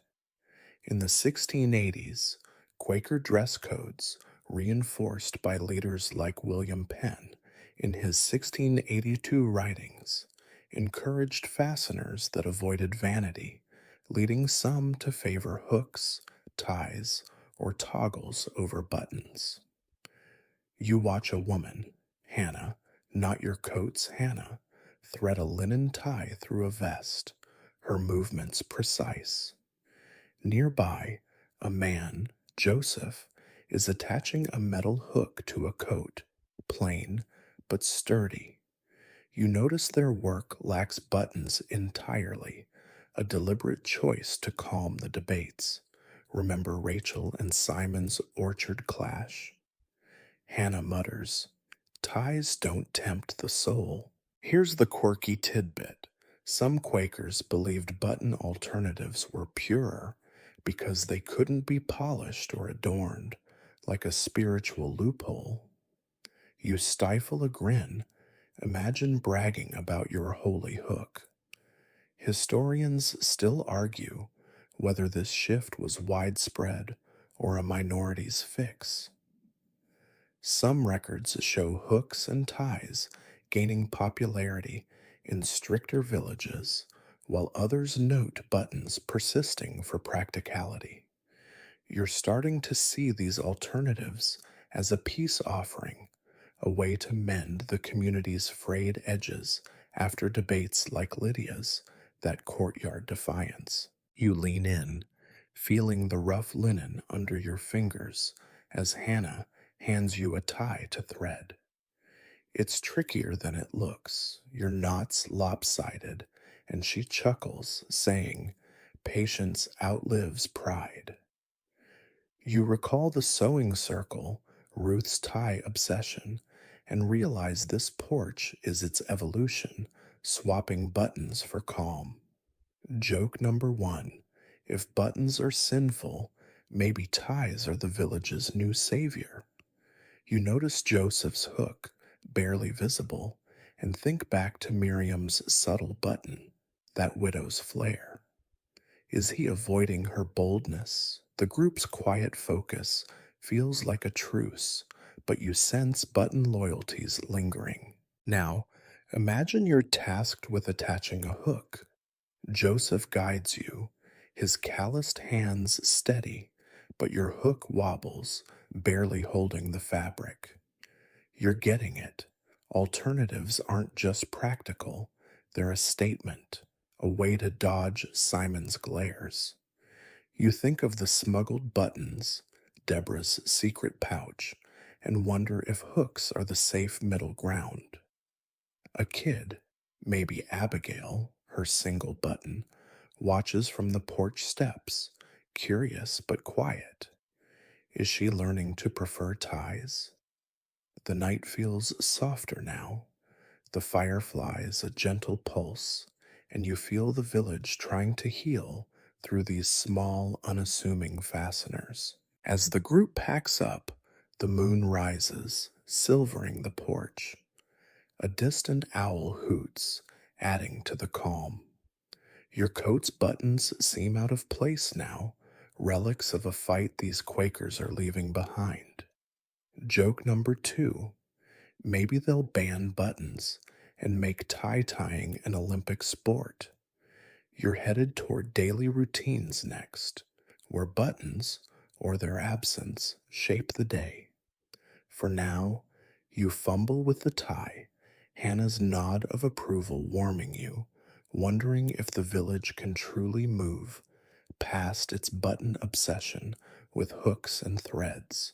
You're trailing through the Quaker village at dawn, the sky a pale pink, with mist curling low over the fields. The air smells of dew-soaked hay and warm milk, and you hear the steady thud of a hoe from a nearby plot. Your coat, those horn buttons still hanging on, thanks to Hannah, feels heavy with morning damp as you follow a farmer named Benjamin, his broad shoulders so hunched over rows of corn. You're here to see how buttons, or their alternatives weave into the daily routines of Quaker life, shaping tasks from sunup to sundown. You fall into step beside him, ready to live a day where every fastener matters. Let's sink into these daily routines. Mainstream fact. In 1680s Quaker villages, daily life revolved around farming, household chores, and worship, with plain dress reinforcing discipline, as noted in colonial diaries. You watch Benjamin pause to adjust his vest, fastened with two wooden toggles, no buttons, a nod to the porch experiments. Remember Hannah's ties? His clothes are practical, patched from months of work, and you notice how the toggles hold firm as he swings his hoe. You're starting to see fasteners as unsung heroes, keeping Quakers focused on labor, not vanity. Here's the quirky tidbit.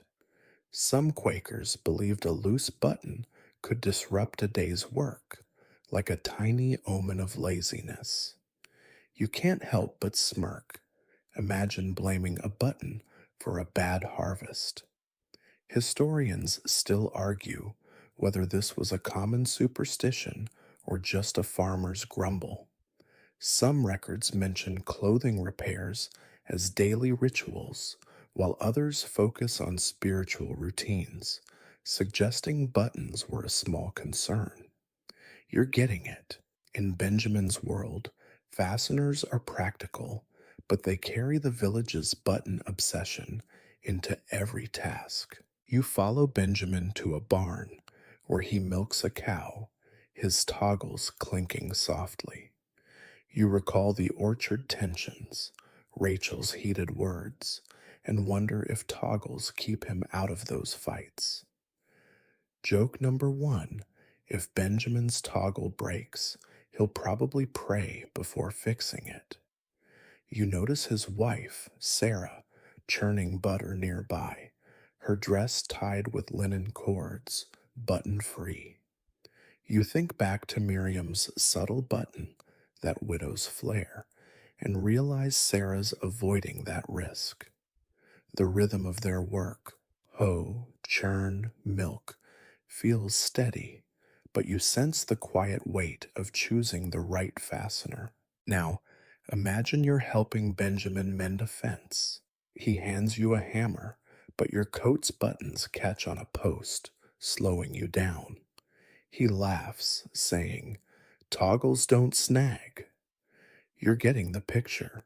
Daily routines demand fasteners that work, not ones that spark debates. You recall the smuggled buttons, Deborah's secret pouch, and wonder if Benjamin ever sees those in the fields. A kid, maybe Jacob, that torn vest, runs by, his coat tied shut, and you wonder if he's learning this toggle life.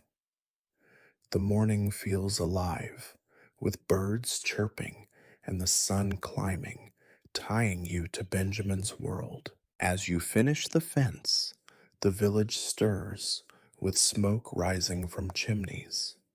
You hear a bell calling for worship, a reminder of the meeting house, Ezra's wooden buttons. Your coat's buttons feel like relics now, outshone by Benjamin's toggles. Joke number two. Maybe buttons are why farmers invented overalls. You're headed toward button myths next, where stories add new layers. For now, you wipe sweat from your brow, Benjamin's toggles glinting, a quiet sign that daily life might be outgrowing the village's button fixation. You're lingering in the Quaker village as twilight deepens, the sky a velvet blue, with a soft chill settling over the wooden houses. The air smells of damp earth and roasted apples, and you hear laughter from a small gathering by a fire pit, where Quakers share stories under flickering flames. Your coat, those horn buttons still clinging, thanks to Hannah, feels snug as you join them, drawn to tales about buttons that sound more like myths than history. You're here to debunk these quirky stories, chuckling at how buttons have become village folklore. You settle on a log, the fire's warmth on your face, ready to sift truth from tall tales. Let's unravel these button myths. Mainstream fact. In 1680s Quaker communities, oral traditions shaped moral lessons, often exaggerating minor sins like dress violations, as noted in early meeting records. You listen to a woman, Esther, not the market one, spin a tale about a Quaker who wore a silver button and lost his farm to a storm, blamed on divine wrath. The group gasps, but you smirk, sensing exaggeration. Buttons, she claims, are vanity's gateway, echoing the orchard tensions, Rachel's clash with Simon. You're starting to see these myths as warnings, amplifying the village's button obsession. Here's the quirky tidbit. One myth warned that a shiny button could trap a soul by reflecting pride back at the wearer. You laugh outright. Imagine a button as a spiritual mirror. Historians still argue whether these stories were widespread or just local gossip. Some diaries mention button related cautions, while others focus on broader sins, suggesting myths were a creative spin. You're getting it. These tales aren't just entertainment, they're tools to enforce plainness, like the laws you read, Margaret's parchments. You lean closer, the fire crackling, and notice a man, Thomas, rolling his eyes at Esther's story. His vest has two wooden buttons, plain but sturdy, and you recall Benjamin's toggles, that farmer's routine. Joke number one. If a button traps your soul, just sew on a dull one. You ask Esther if she believes the myth, and she shrugs, saying, stories keep us mindful. You think back to Miriam's subtle button, that widow's flare, and wonder if she'd laugh at this tale. The group shares another myth about a button causing a family feud, and you sense the village weaving buttons into its moral fabric. Now, imagine you're asked to share a story. You fumble, inventing a tale about a horn button that brought good luck instead. The group chuckles, but Thomas nods, liking the twist. You're getting the picture. Myths, even silly ones, bind the community, but they also fuel the button scrutiny you saw in the meeting house, Ezra's buttons. A kid, maybe Abigail, her single button, listens wide-eyed, and you wonder if she'll fear buttons now.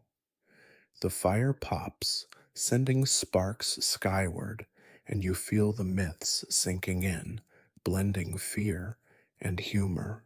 As the storytelling fades, the night grows quieter, with only crickets chirping.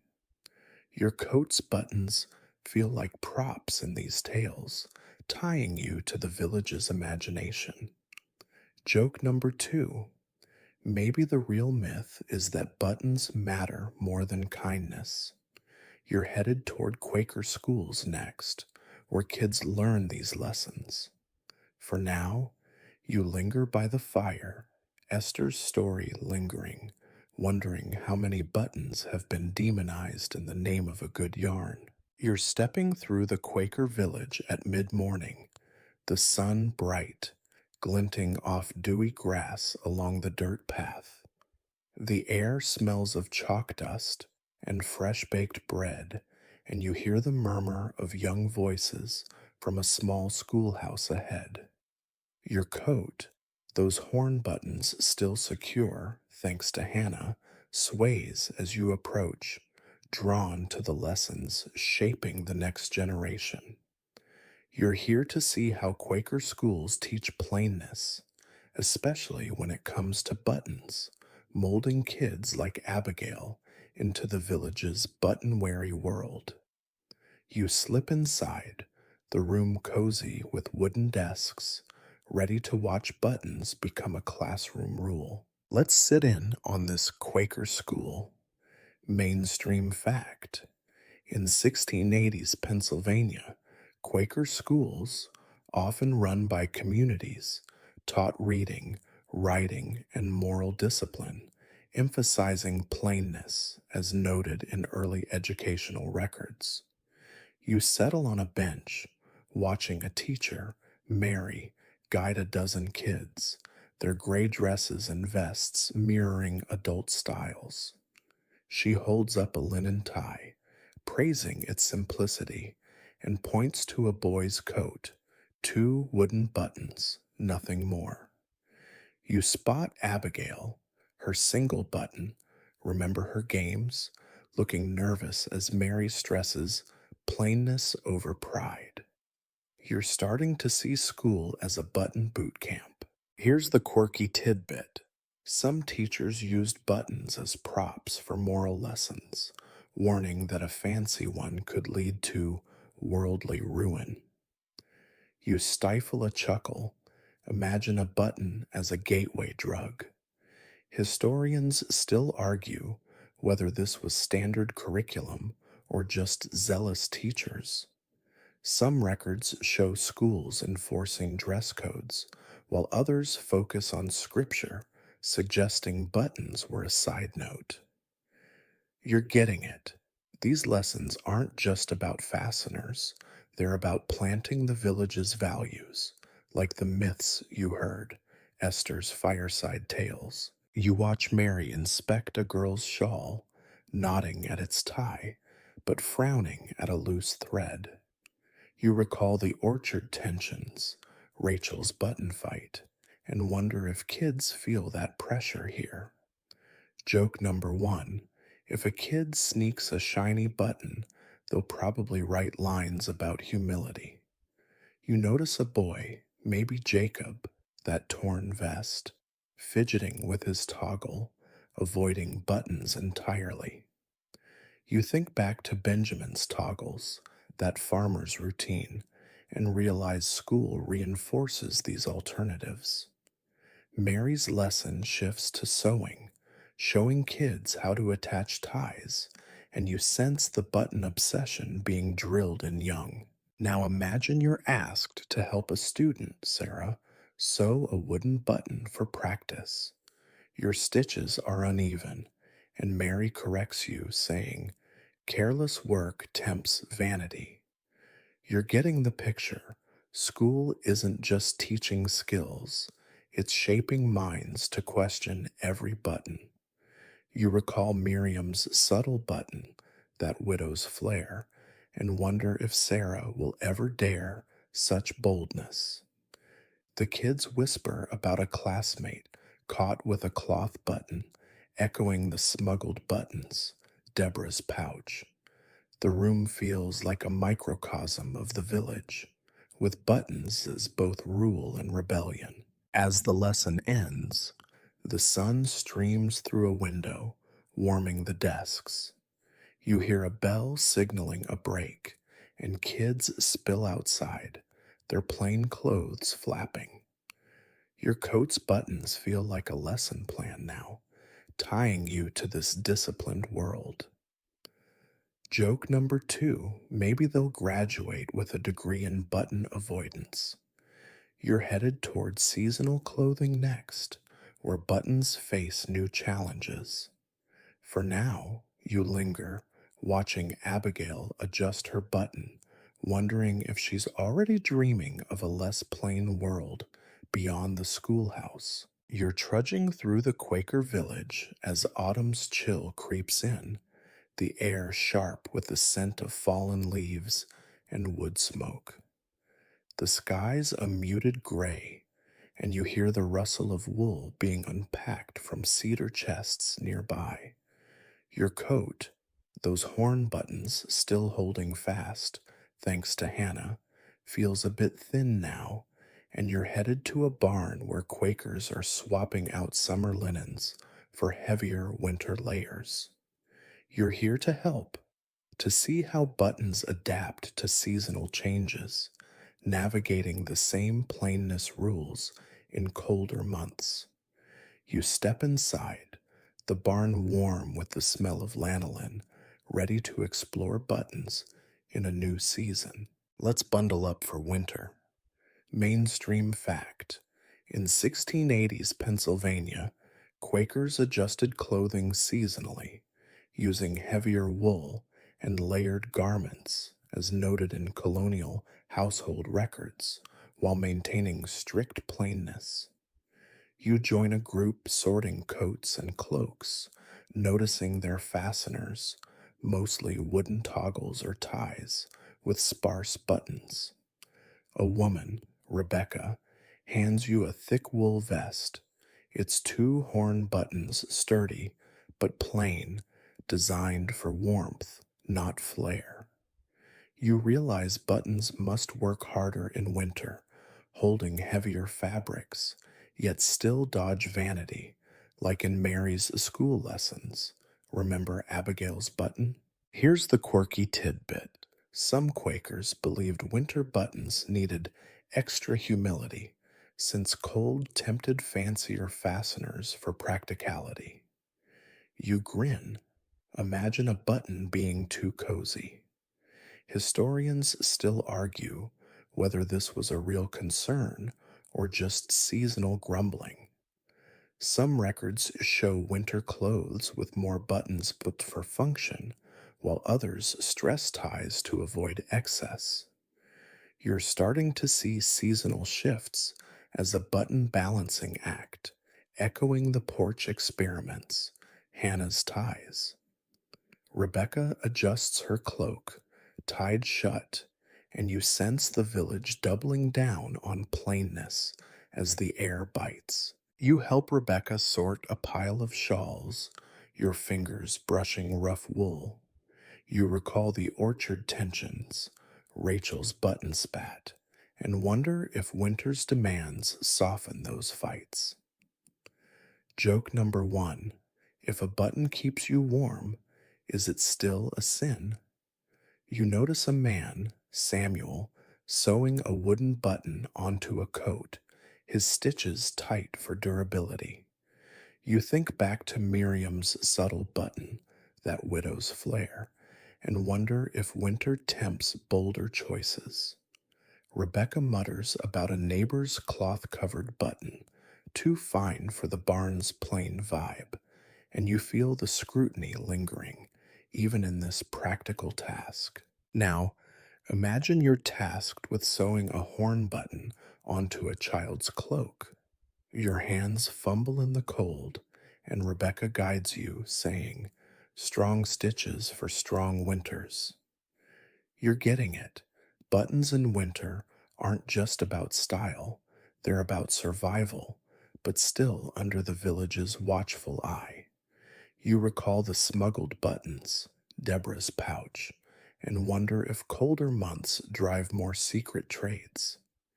A kid, maybe Jacob, that torn vest, watches, his new toggle coat button free, and you see the village's lessons sinking in. The barn feels like a refuge, but the button rules follow, woven into every layer. As you finish the cloak, the wind whistles through the barn's slats, and a lantern flickers. You hear a cow lowing outside, grounding the moment. Your coat's buttons feel insufficient now, outdone by Rebecca's ties. Joke number two: maybe winter's the real reason they invented scarves. You're headed toward the button legacy next, where these choices echo beyond the village. For now, you pull your coat tighter, the horn buttons a quiet link to a world wrestling with plainness, one chilly stitch at a time. You're standing in the Quaker village, the late autumn sun low, casting a golden haze over the frost-kissed fields. The air smells of crisp apples and distant chimney smoke, and you hear the faint creak of a loom from a nearby house. Your coat, those horn buttons still there, thanks to Hannah, feels snug but worn, like it's carried you through a year of village life. You're pausing by a stone wall, gazing at the meeting house, reflecting on how the button debates have shaped the Quaker identity. You're here to ponder the legacy of this obsession, how buttons became a symbol of their struggle for simplicity. You lean against the wall, the cold stone grounding you, ready to trace this thread through time. Let's reflect on the button legacy. Mainstream fact. In the 1680s, Quaker plainness, as championed by leaders like George Fox and William Penn, became a defining trait, influencing their social and spiritual identity as seen in early community records. You think back to the village's moments, the orchard arguments, Rachel's defiance, the school lessons, Mary's tie praise, and realize buttons were more than fasteners. They were a battleground for values. The horn buttons on your coat, plain but deliberate, carry the weight of those choices, tying the community to its core belief: humility over pride. You're starting to see buttons as a lasting emblem etched into Quaker history. Here's the quirky tidbit. Some later Quakers joked that button debates kept the devil busy, distracting from bigger sins. You chuckle. Imagine Satan sweating over a button's sheen. Historians still argue whether buttons truly shaped Quaker identity or were a fleeting fixation. Some records show plain dress enduring into the 18th century, while others note loosening rules as communities grew. You're getting it. The button legacy isn't just about rules, it's about the tension between unity and individuality, like Miriam's subtle blue button, that widow's quiet rebellion. You wander toward the village center, passing a woman adjusting her shawl, tied shut, no buttons. You recall the winter clothing swaps, Rebecca's horn buttons, and sense the legacy in her choice, plainness persisting, but softer now. Joke number one: if buttons defined Quakers, maybe they'd have a button museum by now. You think of the smuggled buttons, Deborah's secret pouch, and wonder if those rebels left a mark, loosening the grip of strict laws, Margaret's parchments. The meeting house looms ahead, its plain walls a reminder of worship, Ezra's wooden buttons, where buttons were judged but also forgiven. Now, imagine you're asked to carve a button as a keepsake, a nod to this legacy. A villager, Thomas, hands you a piece of wood, and your knife slips, making an uneven circle. He smiles, saying, "Imperfect's the honest." You're getting the picture. The button legacy isn't perfection, it's the effort to live simply, even when it's messy. You recall Jacob's torn vest, that sneaky cloth button, and see the next generation carrying this forward, maybe with less fervor. The village feels alive, its identity stitched together by these debates, each button a tiny testament to their struggle. As you finish carving, the sun dips lower, painting the sky in pinks and purples. A cart rattles by, and you hear a child's laugh, tying you to this moment. Your coat's buttons feel like relics now, part of a story bigger than one village. Joke number two: maybe the real legacy is learning to love a boring button. You're headed toward neighboring colonies next, to compare their button habits. For now, you pocket your carved button, its rough edges a reminder of a people who wrestled with simplicity, one fastener at a time. You're leaving the Quaker village behind, the early winter air biting as you trek toward a neighboring Puritan settlement, your boots crunching on frost-dusted grass. The sky's a pale gray, and the scent of pine and distant hearth fires fills your lungs. Your coat, those horn buttons still clinging, thanks to Hannah, feels thin against the chill, but you're here to compare button habits with the Puritans, to see how the Quakers' obsession stacks up. You reach a bustling Puritan village, its wooden houses sturdier, with a market humming nearby. You mingle among the crowd, eyes on their coats, ready to spot the differences in their fastener game. Let's contrast these button cultures. Mainstream fact: in 1680s New England, Puritans, unlike Quakers, allowed modest decoration in dress, as noted in Massachusetts Bay Colony records, though they still frowned on excess. You notice Puritan coats with more buttons, 5 or 6, often cloth covered or pewter, less plain than Quaker wood or horn. A woman, Priscilla, adjusts her cloak, its 3 metal buttons glinting, unthinkable in the Quaker village. You recall the Quaker versus its orchard debates, Rachel's button clash, and realize Puritans seem less stressed about fasteners, treating buttons as tools, not moral traps. Here's the quirky tidbit.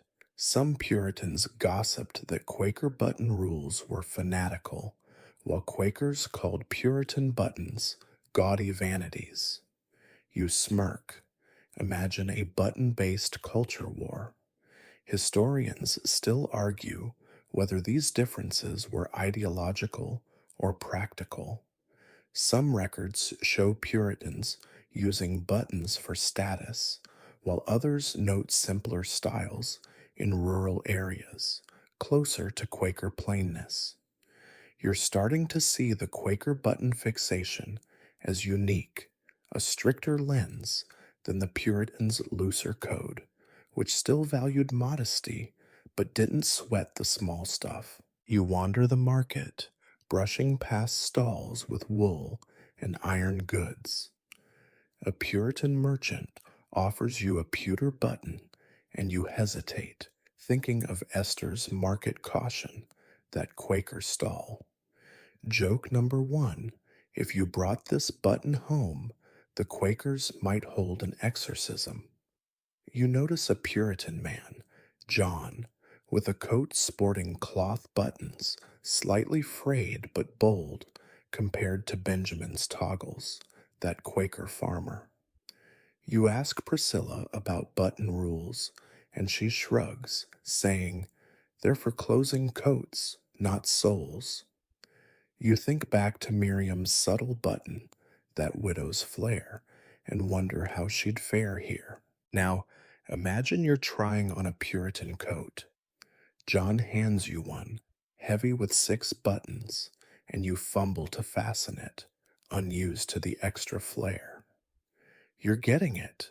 Puritans see buttons as functional, with a touch of pride, unlike the Quakers' endless scrutiny, Margaret's laws.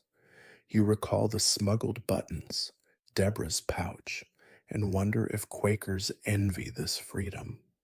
A Puritan child runs by, her dress with tiny brass buttons, and you think of Abigail, her single Quaker button, raised to fear such shine. The market's noise, vendors shouting, carts creaking, feels louder than the Quakers' quiet, reflecting their different button worlds. As you leave the market, the wind picks up, rattling bare branches. Your Quaker coat feels out of place now, its horn buttons a badge of a stricter life. Joke number 2: Maybe Puritans invented buttons just to mess with Quaker nerves. You're headed back to the Quaker village next to mourn the fitting button obsession. For now, you trudge on, the Puritans' pewter buttons glinting in your mind, a reminder that not every colony lost sleep over a fastener's soul. You're back in the Quaker village, the winter evening deep and still, the sky a blanket of stars over snow-dusted roofs. The air carries the faint scent of cedar and warm bread, and you hear the soft crackle of a hearth from a nearby house. Your coat, those horn buttons weathered but loyal, thanks to Hannah, wraps you tightly as you stand by the meeting house, its plain walls a quiet witness to the village's past. You're here to mourn the slow decline of the Quaker button obsession, to feel how this fixation is fading into memory. You lean against a frozen fence, the cold biting your fingers, ready to close this journey through a world once gripped by fasteners. Let's witness this fading tradition. Mainstream fact. By the late 1680s and into the 1690s, Quaker strictness on dress, including buttons, began softening in some Pennsylvania communities, as noted in later meeting records, as practicality and growth loosened old rules. You notice fewer button debates now. The orchard arguments, Rachel's fire, feel distant. A young woman, Hannah, not your coats, Hannah, passes by, her cloak tied with cords, but a single cloth button peeks out, unchallenged. You realize the village is shifting, embracing toggles and ties like Benjamin's, that farmer's routine, while buttons slip into the background, less a sin, more a choice. Here's the quirky tidbit. Some elders lamented the decline as spiritual laziness, claiming plain buttons were the last bastion of true humility. You smile, imagine a button as a holy relic. Historians still argue whether this shift was a loss of faith or a natural evolution. Some records show plain dress persisting, while others note younger Quakers adopting cloth buttons, like those in Puritan markets, Priscilla's pewter flare. You're starting to see the button obsession as a moment in time, fading like the myths, Esther's fireside tales, leaving a legacy of simplicity, not strife. You wander toward the village edge, passing a barn where winter clothes are still being mended, Rebecca's wool vests. You spot a man, maybe Ezra, his coat now with toggles, not the wooden buttons you saw in worship. You recall Miriam's subtle blue button, that widow's defiance, and wonder if she'd approve of this softer era. Joke number one, if buttons are fading, maybe the village will finally sleep easy. You think of the smuggled buttons, Deborah's pouch, and realize those rebellions paved the way for this change, loosening the grip of laws, Margaret's parchments. The village feels calmer, its button wars cooling into quiet acceptance. Now imagine you're asked to sew one last button, a farewell to the obsession. A villager hands you a horn button, like your coats, and you stitch it onto a child's coat, maybe for Abigail, her single button. Your stitches are steady now, a nod to the sewing circle, Ruth's lessons. You're getting it. The button's legacy isn't gone, just gentler, a reminder of a community that wrestled with faith through fasteners.